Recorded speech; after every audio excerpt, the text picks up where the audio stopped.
मोहतरम हज़रात, मेरे बुज़ुर्गों, दीनी और ईमानी भाइयों, इंसान जो अल्लाह की सबसे अशरफ और अज़ीम मखलूक है, उसके पास जो सबसे कीमती हुनर है वो इल्म का हुनर है। इल्म के ज़रिए से इंसान को सही और गलत के दरमियान फ़र्क करना आता है, अच्छे और बुरे में तमीज़ कर सकता है, जो चीज़ फ़ायदे की है उसको नुकसानदेह चीज़ से अलग कर सकता है। ये चीज़ इंसान को इल्म के नतीजे में हासिल होती है। चुनांचे इल्म इंसान के पास सबसे कीमती सरमाया है। इल्म का सफ़र माँ की गोद से शुरू होकर इंसान की मौत तक चलता है। उतलुबुल इल्म मिनल महदी इलल लहद, इल्म हासिल करो माँ की गोद से लेकर कब्र तक। ये पूरी ज़िंदगी का सफ़र इल्म हासिल करने का सफ़र होना चाहिए। जो आदमी सीखता रहता है, इल्म हासिल करता रहता है, हर दिन कुछ नया हासिल करता है, सीखता और जानता है, वो शख्स तरक्की करता है। ये तरक्की हो सकता है माली तरक्की में कन्वर्ट ना हो, लेकिन रूहानी तरक्की, फ़िक्री तरक्की, ज़हनी तरक्की, क़ल्बी तरक्की, इंसान की शख्सियत की तरक्की होती रहती है। अभी नया तालीमी साल शुरू हुआ है, new academic year schools colleges में स्टार्ट हो रहा है या हो चुका है। इस मुनासबत से मैं कुछ बातें इल्म के पहलू से, इल्म की रोशनी में आपके सामने रखना चाहता हूँ, ताकि हम इल्म के सिलसिले में सही नुक्ते नज़र अपना बनाएं और इल्म के सफ़र को बहुत संजीदगी के साथ गुजारने की कोशिश करें। पहली बात तो मैं अर्ज़ कर चुका, इल्म का सफ़र कभी न ख़त्म होने वाला सफ़र है। कहा जाता है जिसको सबक याद हुआ उसको छुट्टी न मिली, क्योंकि जिसने एक चीज़ हासिल कर ली और सीख ली, अब उसे अगली चीज़ सीखना है। जिसने एक मरहला पार कर लिया, अब उसे अगले मरहले में दाखिल होना है। अल्लाह ने दुनिया में जो इल्म रखा है उसकी कोई इंतहा नहीं है। एक बड़ा अहम उसूल अल्लाह ने कुरान में बता दिया, फ़ौक़ कुल्लि ज़ी इल्मिन अलीम, हर जानने वाले के ऊपर एक दूसरा जानने वाला है। अल्लाह ने इल्म को जिस तरह से बांटा है, तक़सीम फरमाया है, वो किसी एक में सिमट कर ख़त्म नहीं हो सकता है। सारा इल्म शुरू से लेकर आखिर तक जो कुछ हुआ, जो कुछ होने वाला है, हर चीज़ का इल्म सिर्फ़ और सिर्फ अल्लाह के पास है। इसीलिए अल्लाह को अलीम कहा जाता है। अल्लाह की सिफत अलीम है कि एब्सोल्यूट नॉलेज वाला, एब्सोल्यूट इल्म वाली ज़ात सिर्फ़ अल्लाह रब्बुल इज़्ज़त की है। यहाँ तक कि अंबिया अलैहिमुस्सलातु वस्सलाम जो कि इल्म में अपने ज़माने के इमाम होते हैं, उनके पास जो इल्म पहुँचता है अल्लाह की तरफ से, उनको जो वही के ज़रिए से इल्म दिया जाता है, उससे बढ़कर तो कोई इल्म नहीं हो सकता और उससे ज़्यादा वसी किसी के पास इल्म नहीं हो सकता। लेकिन अल्लाह रब्बुल इज़्ज़त ने हज़रत मूसा अलैहिस्सलाम की तरबियत भी हज़रत ख़िज़र से करवाई, ये कह कर के मूसा सब कुछ तुम्हें मालूम नहीं है, मेरे कुछ बंदे ऐसे भी हैं जिनको तुमसे अलग दूसरा इल्म दिया गया है, लिहाजा तुम उनके पास जाओ और इल्म हासिल करो। हज़रत मूसा अलैहिस्सलातु वस्सलाम आए थे समंदर के रास्ते को तय करते हुए, जिसका किस्सा सूरतुल कहफ में अल्लाह रब्बुल इज़्ज़त ने ज़िक्र फरमाया है। इससे मालूम होता है कि अंबिया अलैहिमुस्सलातु वस्सलाम भी जो अपने दौर में इल्म के सरताज और इमाम होते हैं, वो भी इल्म के सिलसिले में आखिरी हद नहीं होते। उसके बाद भी इल्म के दरवाज़े हैं जो अल्लाह रब्बुल इज़्ज़त के हैं, जो जिसको चाहता है अपनी शान के मुताबिक अता फरमाता है। लिहाजा पहली बात जो समझने की है, इल्म का सफ़र लंबा सफ़र है, पूरी ज़िंदगी का सफ़र है। जो इस सफ़र में बराबर चलता रहता है वही आगे बढ़ता जाता है और मंजिलें तय करता जाता है। मुझे एक ट्रेन से दूसरी बस्ती में, दूसरे इलाके, शहर में जाना है। उस शहर तक पहुंचने में कई स्टेशंस आते हैं।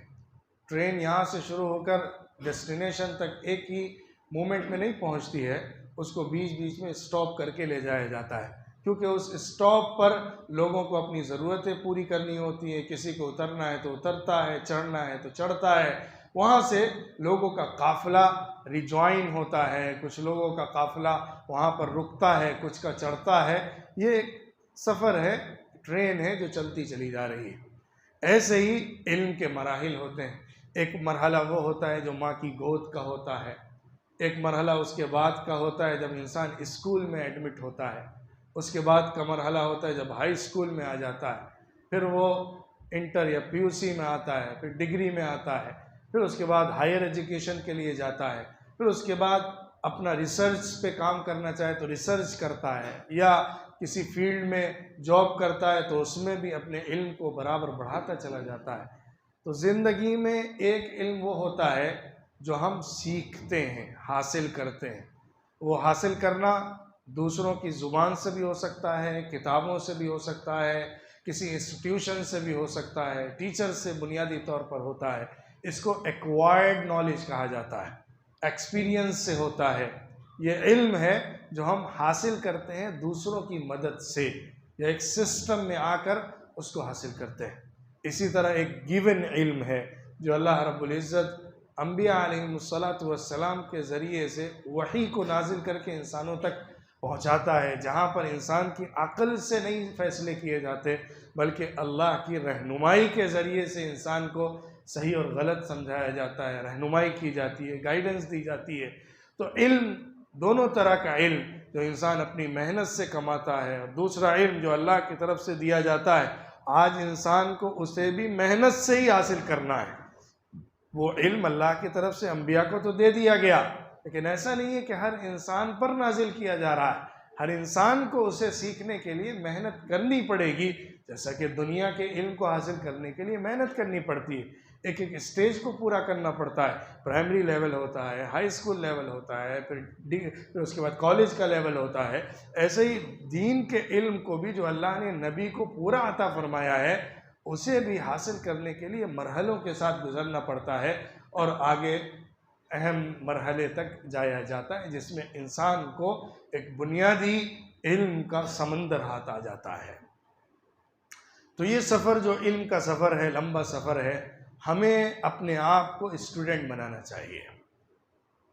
न्यू एकेडमिक ईयर का एक मैसेज स्टूडेंट्स के लिए नहीं जो कॉलेज और स्कूल में पढ़ रहे हैं, हम में से हर एक के लिए है कि हम अपने को स्टूडेंट समझें, हम अपने को तालिब इल्म समझें, हम सीखने का जज्बा अपने अंदर पैदा करें और बराबर सीखते रहें। इसी में हमारी तरक्की है। जिस दिन हम ये समझ लेते हैं कि अब हमारा इल्म पूरा हो गया, अब हमने सारे मराहिल पूरे करके ख़त्म कर दिए, अब मुझे जो सीखना था सीख लिया, अब मेरा मरहला ख़त्म, वहीं से हम ठहर जाते हैं और नीचे की तरफ आना शुरू हो जाते हैं, क्योंकि इल्म फ्लोट हो रहा है, इल्म आगे बढ़ता जा रहा है, इल्म में कोई बंदिश नहीं है, वो आगे की तरफ तरक्की कर रहा है। अगर हम उसी धारे में आगे की तरफ बढ़ते रहेंगे तो उस इल्म के साथ अपने आप को एडजस्ट करते हुए आगे बढ़ेंगे, वरना इल्म का समंदर अपने मौजों के साथ आगे निकल जाएगा और हम पीछे ही फंसे रह जाएंगे। इसलिए इल्म के सफ़र में अपने को लगा कर रखना है, स्टूडेंट बना कर रखना है। हम बूढ़े हों, जवान हों, अधेड़ उम्र के हों, सीखने का जज्बा, मुझे सीखना है, मुझे देखना है कि मेरे अंदर कमी कहाँ है। अगर दीनी तालीम के अंदर मेरे अंदर कमी है तो मरने के दिन तक मुझे सीखने के जज्बे के साथ हासिल करना है इल्म को। अगर मुझे दुनिया के बहुत सारी मालूमात में कमी है तो मुझे आखिरी वक्त तक मेहनत करके उसको सीखने की कोशिश करना है। जिसके अंदर सीखने का जज्बा होता है वही फिर आगे जाके बहुत बड़ा अपने दौर का इमाम वक्त बन जाता है। कोई बड़े से बड़ा इमाम भी सिर्फ स्कूल और कॉलेज में या जो एजुकेशन का सिस्टम हमारे यहाँ होता है उसको कंप्लीट करके नहीं बनता है, उसको पूरी ज़िंदगी लगानी पड़ती है इल्म के लिए, तब जाकर वो कहीं पहुँच पाता है। अल्लामा शिबली नोमानी रहमतुल्लाह अलैह जो एक बड़े अपने दौर के इमाम रहे और बड़े ज़बरदस्त अदीब, कलमकार, मुअर्रिख और सीरत निगार रहे हैं, ज़बरदस्त सीरत की किताब उन्होंने लिखी है। दारुल उलूम नदवतुल उलमा के शुरू करने वालों में उनका नाम आता है। उनका किस्सा है, जब वो रोम और कुस्तुनतिनिया के सफ़र पर जा रहे थे, समंदरी कश्ती के ऊपर सवार थे, उनके साथ अलीगढ़ यूनिवर्सिटी के या उस वक्त के मोहम्मदन कॉलेज के जो एक बड़े प्रोफेसर थे आर्नोल्ड, वो उनके साथ थे सफ़र में। ये इन दोनों की आपस में बड़ी अच्छी गहरी दोस्ती थी। ये बताते हैं कि रास्ते में उस कश्ती का, शिप का इंजन ख़राब हो गया था। सारे लोगों में एक परेशानी की कैफियत थी। कह रहे मेरी भी उस वक्त हालत ख़राब थी कि क्या होने वाला है, मालूम नहीं अब हम लोग बच पाएंगे या ये इंजन सही हो पाएगा कश्ती का कि नहीं सही हो पाएगा। इसी आलम में मैं परेशानी में था कि उठकर जाता हूँ आर्नोल्ड साहब के रूम की तरफ, तो देखता हूँ एक किताब लिए हुए वो उसमें मुताले में गर्क हैं। वो मुताला कर रहे हैं उस किताब का। मैं उनसे कहता हूँ अरे आपको मालूम है शिप का इंजन ख़राब हो गया है? तो वो कहते हैं हाँ मुझे मालूम है, ऐसा हुआ है। तो उन्होंने कहा फिर भी आपको कोई फ़िक्र नहीं है, आप किताब लेके आराम से बैठे हुए हैं। उन्होंने कहा देखो मैं इंजन तो बना नहीं सकता, मैं जो कुछ ख़राबी हुई है उसको ठीक करने की सलाहियत तो अपने अंदर नहीं रखता। अगर इस दुनिया से जाने का वक्त आ गया है, इंजन सही नहीं होगा, सब मरेंगे, तो ठीक है हम थोड़ी सी और नॉलेज लेके दुनिया से चले जाएंगे। हम दुनिया से जाएंगे तो हमारे पास कुछ नॉलेज ज़्यादा होगी, और अगर हम बच गए तो ये टाइम मेरा यूटिलाइज हो जाएगा ना। ये टाइम जो एक दिन का फ़िक्र में गुजर रहा है, लोग पूरा दिन उसी में लगाए हुए हैं, अगर हम लोग बच गए तो इस दिन में जो मुझे नॉलेज मिलेगी वो दूसरे दिन में तो बदल नहीं हो सकती उसका। ये सोच, ये फ़िक्र और ये लगन और मेहनत के साथ जब कोई आदमी पढ़ता है, लिखता है, अपने आप को खपाता है, तब जाके वो अपने दौर का एक बड़ा अथॉरिटी और रिसोर्स पर्सन बनता है। तो ये वाक़या एक गैर मुस्लिम का है जिसको आखिरत के ऊपर भी उतना यकीन नहीं हो सकता जितना एक मोमिन को हो सकता है, लेकिन उसके बावजूद भी इल्म की लगन ऐसी होती है जो इंसान को ऊपर तक पहुंचाती है। तो इस तरह हमारी तारीख़ में आप देखेंगे हमारे उलमा और हमारे बुज़ुर्गान दीन और हमारे मुहद्दिसीन, मुफस्सिरीन, उन सब के वाक़यात इस तरह की चीज़ों से भरे पड़े हैं कि इल्म की लगन में उन्होंने आखिरी सांस तक अपने आप को मशगूल रखा। इमाम अबू यूसुफ़ रहमतुल्लाह अलैह, काज़ी अबू यूसुफ़ रहमतुल्लाह अलैह, इमाम अबू हनीफ़ा रहमतुल्लाह अलैह के शागिर्द अज़ीज़ और बड़े अपने वक्त के इमाम और काज़ी, उनका जब आखिरी वक्त था, बिल्कुल सांसें उखड़ने वाली थी, तकलीफ़ का वक्त था, उस वक्त भी उनके एक शागिर्द आके उनके पास बैठे थे, तो उन्होंने उससे 2 मसलों का मुज़ाकरा किया।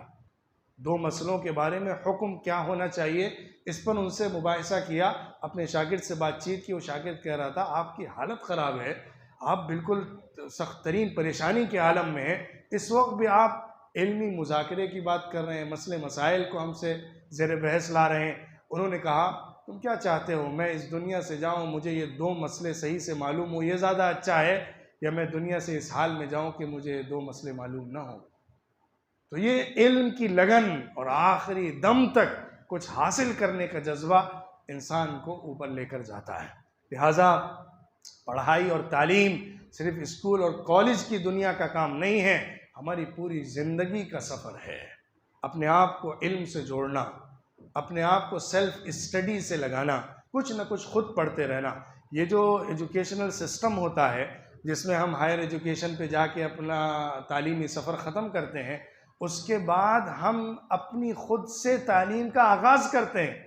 अब तक तो हम दूसरों से सीख रहे होते हैं, अब हमें खुद से सीखने का सलीका आ जाता है। जिसने ग्रेजुएशन कर लिया, इसका मतलब हुआ कि उसने दूसरों से सीखकर अपने अंदर इतनी एबिलिटी पैदा कर ली कि अब वो खुद से सीखेगा, खुद से पढ़ेगा, खुद से इल्म को हासिल करेगा। अब हमें खुद पढ़ना है, खुद रिसर्च करना है, खुद मुताला करना है, सेल्फ स्टडी में अपने को लगाना है। लिहाजा पहली बुनियाद हमें अपने आप को इल्म से जोड़ कर रखना है और इल्म के सफ़र में आगे बढ़ते चले जाना है।